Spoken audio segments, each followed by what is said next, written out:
주옵소서. 주님 발 앞에 엎드리니 나의 맘속을 살피시사 눈보다 이게 하옵소서.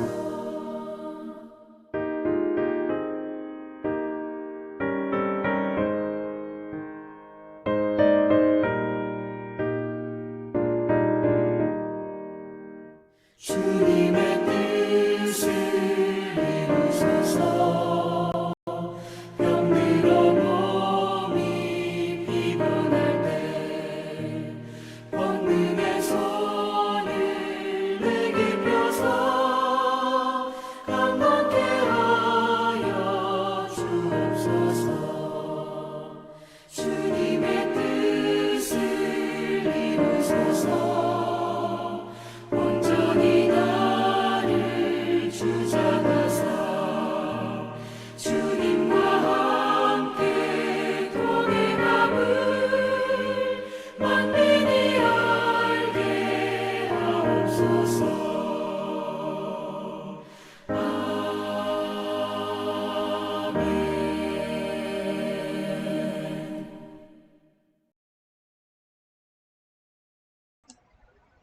기도하시겠습니다. 하나님 감사합니다. 오늘도 이 아침에 주님께 나아갈 수 있게 해주심을 감사합니다. 우리가 사는 삶 가운데 주님과 동행하며 주님의 뜻을 이루고 주님의 기쁨이 되는 거룩한 백성이 될 수 있도록 늘 함께하여 주시옵소서. 주님, 우리 빅토리 처치가 주님의 뜻에 합당한 그리고 주님의 나라를 위해서 쓰임받을 수 있는 그런 교회가 될 수 있도록 주여 도와주시옵소서. 주님, 내일 있을 청년부 알파 마지막 모임을 위해서 기도합니다. 주님, 준비하는 청년들이나 초대되어서 오는 그 청년들 모두 다 하나님의 사랑과 그 긍휼하심을 느낄 수 있는 자리가 될 수 있도록 도와주시옵시고, 이 시간을 통해서 더욱더 주님을 만날 수 있는 그런 날이 될 수 있도록, 행사가 될 수 있도록 주여 도와주시옵소서. 주님, 또한 작년부 알파도 준비하고 있습니다. 10월 28일부터 5주간에 걸쳐서 하게 될 터인데 주님 도와주시옵시고 준비하는 손길들과 함께하여 주셔서 하나님 나라의 축제를 위해서 쓰임받을 수 있도록 인도하여 주시옵소서. 주님, 또한 내년 2월에 있을 캄보디아 단기 선교를 위해서 기도합니다. 함께하여 주옵시고 지금부터 계속 단기 선교팀이 모여서 준비하고 있는데 그 과정 가운데 함께하여 주옵시고 많은 준비가 중요한 것이 아니라 온전히 하나님을 바라보며 하나님의 뜻에 합당한 준비가 되어야 될 줄로 믿습니다. 내가 아닌 하나님이 앞에 서시는 그런 단기 선교가 될 수 있도록 도와주시옵시고 그것을 준비할 수 있는 우리 단기 선교팀이 될 수 있도록 도와주시옵소서. 뿐만 아니라 단기 선교로 함께하지 못하지만 뉴질랜드에 남아있는 우리 빅토리 처치 모든 성도님들이 그들을 돕고 후원하고 기도할 수 있도록 주여 도와주시옵소서. 주님, 또한 어제 있었을 뮤직 같은 잘 마치게 해주심에 감사합니다. 주님, 또한 앞으로 있을 그 뮤직 같은의 시간 동안에도 아이들 전도를 위해서 쓰임받을 수 있도록 도와주시옵시고, 또한 날씨가 찬 가운데 아프신 환우들이 있으면 하나님께서 치유하여 주시옵소서. 주님, 언제나 주님의 사랑 안에 거하며 주님께서 기뻐하실 하나님의 자녀, 하나님의 백성이 되길 원합니다. 사랑이 많으신 예수님의 이름으로 기도합니다. 아멘. 네, 오늘 이 시간에는 양성엽 장로님의 말씀이 있겠습니다.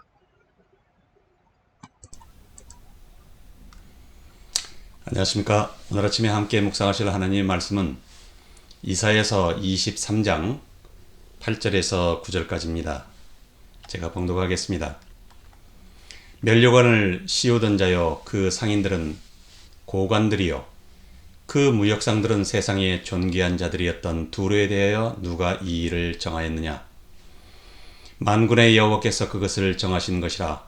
모든 누리던 영화를 욕되게 하시며 세상의 모든 교만하던 자가 멸시를 받게 하려 하심이라. 선지자 이사야는 유다의 우시야 왕이 죽던 해에 하나님으로부터 소명을 받아 선지자로 사역을 시작을 해서 요담 왕, 아하스 왕, 히스기야 왕, 그리고 므낫세 왕에 이르기까지 무려 60여 년간을 하나님을 배반한 패역한 백성들을 일깨우는 사명에 일생을 바쳤는데, 마지막에는 므낫세 왕에 의해서 통나무에 들어가 톱으로 잘려서 죽임을 당했습니다. 하나님께서 이사야를 통하여 하시고자 하신 일은 이스라엘을 비롯해서 하나님을 의지하지 않고 오로지 자신의 힘만을 자랑하는 주변의 모든 나라들을 심판하신다는 경고의 말씀을 전하게 해주셨는데, 오늘 본문은 이스라엘의 이웃 주변들 뿐만 아니라 두로에 대해서 심판하신다는 경고의 예언입니다. 두로는 애국과 지중해 연안 국가들과 멀리는 지중해 끝부분인 다시스, 지금의 스페인 지방인데, 이 다시스에 이르기까지 다양한 무역을 함으로써 뭐 하나 부족할 것이 없는 부강한 나라였죠. 그 당시 두로는 비록 조그마한 섬에 불과했지만 육지에서 800m나 떨어져 있었고 사면이 적으로부터의 접안이 어려워서 어떠한 외부 침략에도 끄떡없는 난공불락의 철옹성이었지요. 바벨론의 느부갓네살 왕도 육지의 모든 나라는 다 굴복을 시켰는데 이 두로만큼은 13년 동안이나 저항하였기에 그만큼 어려웠고, 그 후 약 250년이 흐르고 난 후에 헬라의 알렉산더 대왕이 두로를 공격할 때에도 너무나도 완강하게 저항하기에 아예 육지에서부터 바다에 이르기까지 흙을 쌓아서 통로를 만든 다음에야 점령할 수 있었습니다. 그리고 두로는 뻥 뚫린 지중해를 기반으로 해서 남쪽에서는 애굽으로부터 오는 곡식을, 그리고 지중해 연안의 모든 도시들과의 다양한 물건들을 매우 활발하게 교역함으로써 막대한 부를 축적할 수가 있었는데, 그로 인해서 이미 오래전부터 아프리카 북쪽 끝에 있는 스페인 아래 건너편에 카르타고 지역에 진출해서 카르타고라는 위성국가를 세워서 조공도 받을 만큼 그 위세가 대단했었지요. 그래서 두로의 역사는 일찍이 기원전 2500년경부터 시작했다고 하는데, 성경에서는 다윗 때 두로왕 히람과 우호 관계가 있었고, 솔로몬 때에는 성전 건축에 많은 도움을 주기도 했지요. 그러나 그들의 종교는 바알 신앙이었기 때문에 북이스라엘의 아합왕과 두로와 시돈, 즉 페니키아의 왕의 딸 이사벨이 결혼하면서 이스라엘의 바알 신앙과 또 아세라와 같은 이방신들이 급격하게 퍼지면서 이스라엘 사회가 신앙적으로 굉장히 병들어가게 되었죠. 하나님 보시기에 참으로 교만하기 짝이 없는 일이었죠. 이사야를 통해서 경고합니다. 앞으로 하나님이 어떻게 징계를 내리실 것인지를 말씀해 주십니다. 9절이죠. 만군의 여호와께서 그것을 정하신 것이라. 모든 누리던 영화를 욕되게 하시며 세상의 모든 교만하던 자가 멸시를 받게 하려 하심이라. 하나님의 말씀은 한치의 오차나 실수가 없으십니다. 실제로 역사에서 이사야에게 말씀했을 때가 대충 BC 700년경이었는데, 느부갓네살이 그 후에 느부갓네살이 공격을 했을 때 두로가 함락되었을 때가 대충 575년, 알렉산더 대왕이 함락했을 때가 대략 BC 325년경이 되지요. 이때 바로 대부분의 두로 사람들은 이미 자기의 위성국가인 카르타고로 피신을 했지요. 이후에 카르타고는 시칠리 섬 문제로 인해서 로마와 전쟁에 휘말려서 그 유명한 3차에 걸친 포에니 전쟁을 하게 되는데 이 포에니의 포자는 페니키아에서 따온 피자입니다. 그래서 1차가 BC 264년에서 241년간 약 23년간 전쟁을 하고 그 후에 23년 후에 한니발에 의해서 또 2차 전투를 16년간 하면서 완전 폐하가 되었는데 다시 부흥을 했지만은 3차 BC 149년에서 3년간에 걸친 그 전투에서 완전히 패함으로써 그 잔인한 로마에 의해서 카르타고는 역사에서 완전히 사라지게 됩니다. 하나님을 믿지 않고 자신의 힘과 부에 의지했던 두로와 페니키아인들의 최후라 할 수 있습니다. 오늘날 우리에게 무엇을 말씀하시는 것인가? 아직도 깨닫지 못하는 우리 자신에게 준엄한 경고의 말씀을 주십니다. 이사야는 국가뿐만 아니라 개인에 대해서도 경고하지요. 먼저 이스라엘에서 막강한 권력을 휘두르는 인물 셈나에 대해서도 경고했습니다. 국고를 맡고 왕궁을 맡은 자 셈나, 오늘날로 치자면 국무총리급 인사인데요. 그런데 그런 자가 왕이 죽으면이나 왕들만 모실 수 있는 그 묘실에 자기 묘를 화려하게 준비했다는 겁니다. 얼마나 막강한 권력이 있기에 그 당시 왕이 히스기야였는데 그런 왕도 무서워하지 않았을까요? 셈나는 사내립이 쳐들어왔을 때에 엘리야김과 함께 사내립 앞에 나아가 협상을 했던 인물이기도 합니다. 히스기야가 하나님을 의지하라고 했을 때 이사야 선지자와 대립해서 그 당시에 막강한 세력이었던 애굽에 의지해야 한다고 왕과 의견 대립을 보이기도 했습니다. 셈나는 이렇듯 막강한 조직과 인맥을 장악함으로써 매우 거만했으며 국정 운영에 큰 걸림돌이 되기도 했습니다. 그래서 여호와께서 경고합니다. 22장 17절입니다. 나 여호와가 너를 단단히 결박하고 장사같이 세게 던지되 반드시 너를 모질게 감싸서 곰같이 광막한 곳에 던질 것이라. 주인의 집에 수치를 끼치는 너여, 네가 그곳에서 죽겠고 내 영광의 수레도 거기에 있으리라. 내가 너를 네 관직에서 쫓아내며 내 지위에서 낮추리니 그날에 내가 hil기야의 아들 내 종 엘리야김을 불러. 하나님은 거만하고 교만한 자를 가장 싫어하십니다. 결국 셈나는 파직이 되지요. 대신 하나님께서 내 종이다 라고 일컫는 엘리야김을 대신 세웁니다. 22절에 다윗의 집의 열쇠를 엘리야김의 어깨에 두신다 라고 이렇게 말씀하셨지요. 그런데 이렇게 하나님이 인정해 주시고 능력 있는 엘리야김에게도 큰 걸림돌이 있었습니다. 23절입니다. 못이 단단한 곳에 박힘같이 그를 견고하게 하리니 그가 그의 아버지 집에 영광의 보좌가 될 것이요. 24절에 그의 아버지 집의 모든 영광이 그 위에 걸리리니 그 후손과 족속되는 각 작은 그릇 곧 종지로부터 모든 항아리까지니라. 그래서 25절에 만군의 여호와께서 이르시되 그날에는 단단한 곳에 박혔던 못이 사그리니 그 못이 부러져 떨어짐으로 그 위에 걸린 물건이 부서지리라 하셨다 하라. 나 여호와의 말씀이니라.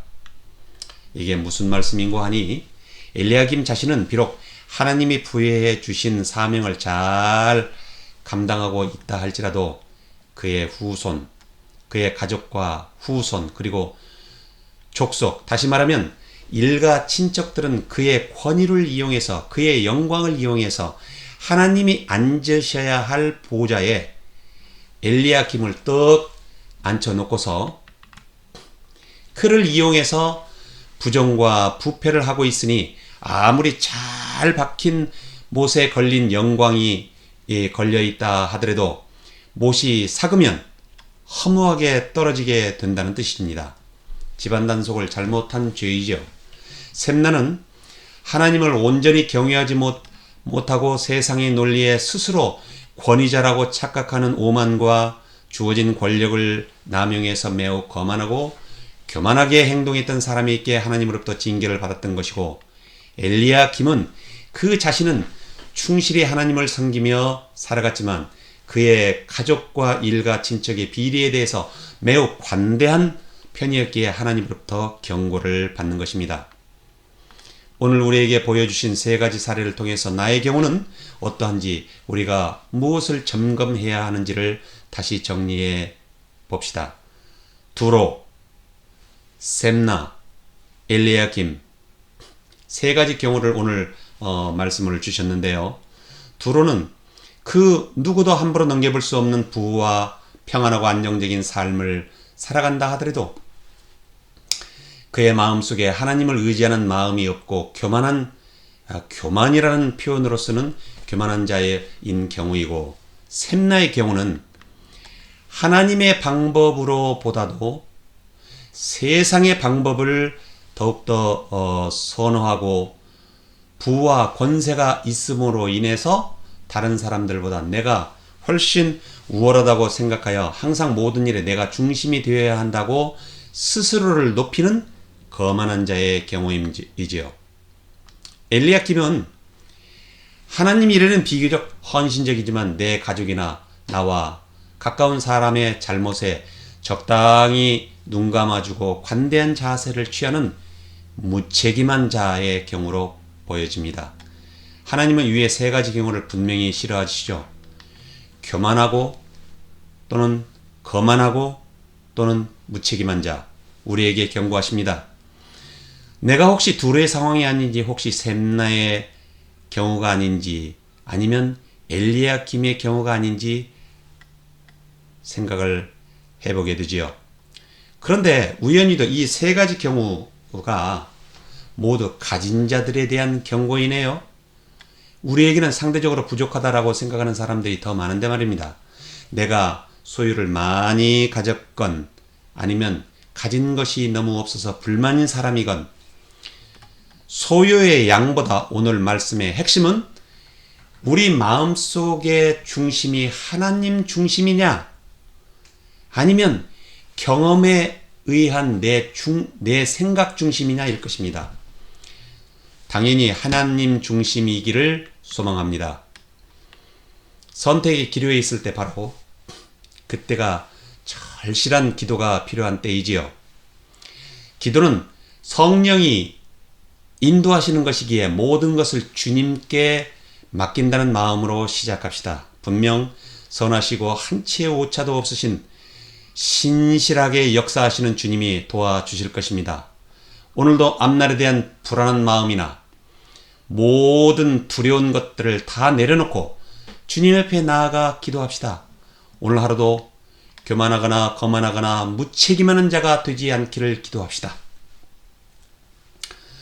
주님이 인도하시는 대로 순종하며 살아갈 때 분명 주님이 주시는 평안과 안식이 여러분을 넉넉하게 위로하시리라 믿습니다. 오늘도 힘찬 하루가 되시기를 예수님의 이름으로 축복하고 기도드립니다.